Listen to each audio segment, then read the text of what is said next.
தலைவர் தம்பி தலைமையில் மலையாளத்தில் ஃபழுமி அப்படிங்கிற படத்தை டைரக்ட் பண்ண நிதிஷ் சகாதேவ் இந்த படத்தை டைரக்ட் பண்ணியிருக்காரு.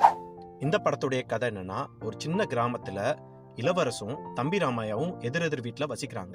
இளவரசோட பொண்ணுக்கு அடுத்த நாள் காலையில் கல்யாணத்துக்கு முந்த நாள் நைட்டு தம்பி ராமையோட அப்பா இறந்து போறாரு. தம்பி ராமையாவுக்கு இளவரசு மேல உள்ள கோவத்தினால தன் அப்பாவை அடக்கம் பண்றதுக்கு அடுத்த நாள் இருக்கக்கூடிய கல்யாண டைமையே ஃபிக்ஸ் பண்றாரு. இத ஊர் பஞ்சாயத்து தலைவரா இருக்கக்கூடிய ஜீவா எப்படி சமாளிக்கிறாருங்கிறது தான் இந்த படத்துடைய கதை. இந்த படத்துடைய பிளஸ் பாயிண்ட் இதோட ஸ்கிரீன் பிளே. ரொம்ப யதார்த்தமா ஒரு கிராமத்துல நடக்கிற விஷயத்த கோர்த்து ஒரு படமா எடுத்திருக்காரு இந்த படத்துடைய டைரக்டர். அடுத்த பிளஸ் பாயிண்ட் இந்த படத்துடைய நடிகர் ஜீவா, பிரார்த்தனாநாதன், தம்பி ராமையா, இளவரசு, ஜென்சன் திவாகர் எல்லாருமே ஒரு சூப்பரான பெர்ஃபார்மன்ஸ் கொடுத்திருக்காங்க. மியூசிக் டைரக்டர் விஷ்ணு விஜய் நல்ல பாடல்களும் மியூசிக்கும் கொடுத்திருக்கிறாரு. அதுக்கு ஏத்தாப்புல பப்ளு ஐயு சினிமோட்டோகிராஃபி நல்லா பண்ணியிருக்கிறாரு. படத்துடைய பலம் இந்த படத்துடைய ரன் டைம். இந்த படத்துடைய ரன் டைம் வெறும் 2 மணி நேரத்துக்கு குறைவா இருக்கிறதுனால நமக்கு படத்துல எங்கேயுமே லேக், தேவையில்லாத சீன்ஸ் அப்படி எதுவுமே சொல்ல முடியாத அளவுக்கு நல்லா இருக்கு. படத்துடைய குறைகள் அப்படின்னு சொல்லக்கூடிய அளவில் எந்த பெரிய குறைகளும் இல்லை. பட் இது நீங்கள் முழு நீள காமெடி படம் அப்படிங்கிற எதிர்பார்ப்போட போனீங்கன்னா அப்படி முழு நீள காமெடி படமாக இந்த படம் இருக்காது.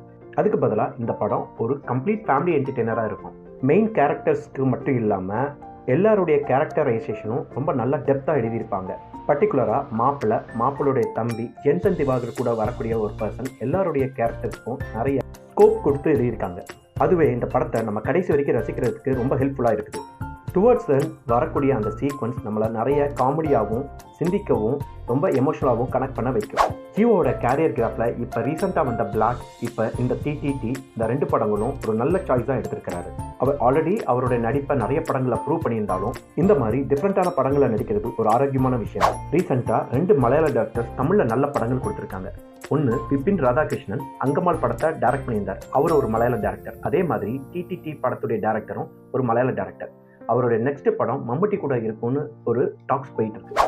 ரீசெண்டாக சின்ன பட்ஜெட் படங்கள் தான் நம்மளை ரொம்பவே என்டர்டெயின் பண்ணுது. அதுக்கு பெஸ்ட் எக்ஸாம்பிள் ரீசெண்டாக வந்த சிறை, அப்புறம் இந்த டிடிடி. இந்த படத்தை தேட்டரில் போய் என்ஜாய் பண்ணுங்கள்.